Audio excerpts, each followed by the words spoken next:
नमस्कार दोस्तों, स्वागत है आप सबको हमारी दुनिया में।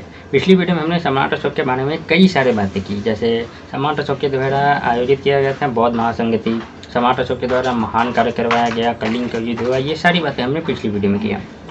आज की वीडियो में हम जानेंगे सम्राट अशोक के अभिलेख के बारे में। ये लास्ट टॉपिक है, इसके बाद सम्राट अशोक का पूरा कहानी समाप्त हो जाएगा और लगभग मौर्य डायनेस्टी भी समाप्त हो जाएगा। बस सम्राट अशोक के बाद 2 और राजा बने हैं, उसके बारे में जानेंगे और उसके बाद मौर्य डायनेस्टी पूरी तरीके से कंप्लीट हो जाएगा। तो बने रहिए वीडियो के एंड तक। वीडियो को अभी तक लाइक नहीं किया तो वीडियो को लाइक कर दें, चैनल पे पहली बार आए हैं तो चैनल को सब्सक्राइब भी कर लें। चलिए आज की वीडियो को शुरू करते हैं।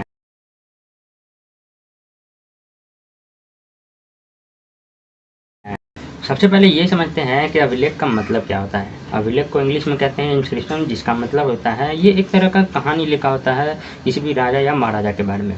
आपको तो मालूम ही होगा कि एंशिएंट टाइम में कॉपी, पेन, पेपर, बुक्स वगैरह ये सब तो होता नहीं था, तो किसी भी राजा महाराजा का कहानी कहाँ लिखा जाएगा। आपको बताते हैं कि ये इन सब का कहानी जो कहीं भी होता था ना, कहने का मतलब एक दीवार पे लिख दिया, एक पत्ता पे लिख दिया, लकड़ी पे लिख दिया, पत्थर पे लिख दिया, तो यही सब हुआ करता था इंस्क्रिप्शन या अभिलेख। मतलब ये सब जो इंस्क्रिप्शन है ना, वो आज के हमारे जो रिसर्चर है, आर्कियोलॉजिकल है, जिसे आप पुरातात्विक कहते हैं, उनके द्वारा इनको ढूंढा गया। ऐसे में सम्राट अशोक के बहुत सारे अभिलेख मिले हैं, बहुत ज़्यादा अभिलेख मिले हैं जिसमें सम्राट अशोक के बारे में लिखा हुआ है, किसी के द्वारा लिखा गया था। जैसे दीवार पे लिख दिया, लकड़ी पे लिख दिया, पत्ता पे, पत्थर पे, ये सब पे राजा महाराजा का कहानी लिखा होता था, यही होता था अभिलेख। अगर हम सम्राट अशोक के बारे में बात करें तो उनके अभिलेखों को 3 पार्ट्स में डिवाइड किया जाता है, जिसमें सबसे पहला है स्टोन एडिक्ट, दूसरा है पिलर एडिक्ट और तीसरा है केव इंस्क्रिप्शन।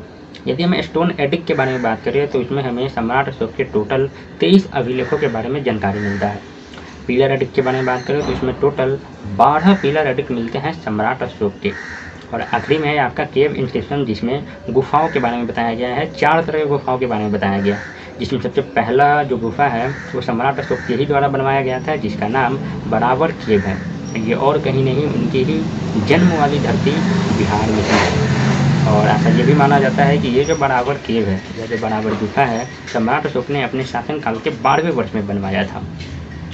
तो यहाँ पे समाप्त होता है सम्राट अशोक का जन्म से लेकर पूरा संपूर्ण कहानी। उन्होंने जितने भी अपने शासनकाल में काम करवाए थे, कृति करवाए थे, लड़ाइयाँ लड़ी, एक ही लड़ाइयाँ लड़ी थी, कलिंग युद्ध, पिछली वीडियो में बताया हुआ है। तो उनके बारे में सारा संपूर्ण कहानी यहाँ पे कंप्लीट होता है। सम्राट अशोक के बाद उनका ही पुत्र मगध वंश का, या आप कह सकते हैं मौर्य वंश का अगला राजा बनता है। स्टार्टिंग में मैंने आपको बताया था कि सम्राट अशोक की एक वाइफ हुआ करती थी पद्मावती, और उसी पद्मावती का एक पुत्र था जिसका नाम कुणाल था। तो यही कुणाल बनता है मौर्य वंश का अगला शासक या अगला राजा।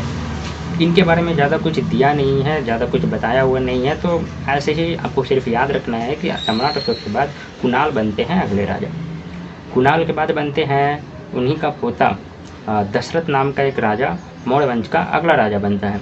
इनके बारे में भी कुछ खास कहानी है नहीं। दशरथ के बाद जो राजा बनता है, याद रखिएगा, दशरथ के बाद बनने वाला राजा वो मौर्य वंश का आखिरी राजा है, अंतिम शासक है, जिसका नाम बृहदत्त है। बृहदत्त के ऊपर ये बताया जाता है, ये कहानी है कि बृहदत्त के ही राज दरबार में एक सेनापति हुआ करता था, जिसका नाम मेरे ख्याल से पुष्यमित्र शुंगा हुआ करता था, जो जात से, कास्ट से ब्राह्मण हुआ करता था।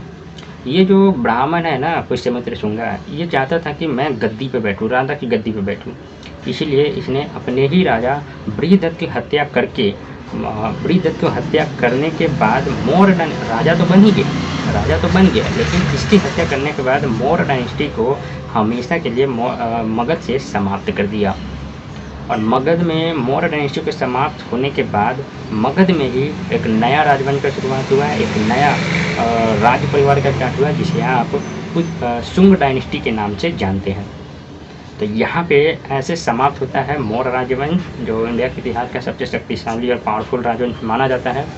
शुरुआत किया था हमने चंद्रगुप्त मौर्य से और ख़ात्मा किया है बृहदत्त से। तो गाइस, उम्मीद करते हैं कि आपको ये वीडियो बहुत पसंद आया हो। वीडियो पसंद आया तो वीडियो को लाइक, चैनल को अभी तक सब्सक्राइब नहीं किया है तो चैनल को सब्सक्राइब कर लें।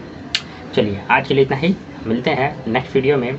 मौर्य वंश पे टोटल 7 पार्ट्स बने हैं, उनको अच्छे से देखें, समझें और वीडियो को शेयर भी करें। चलिए आज के लिए इतना ही, मिलते हैं नेक्स्ट वीडियो में।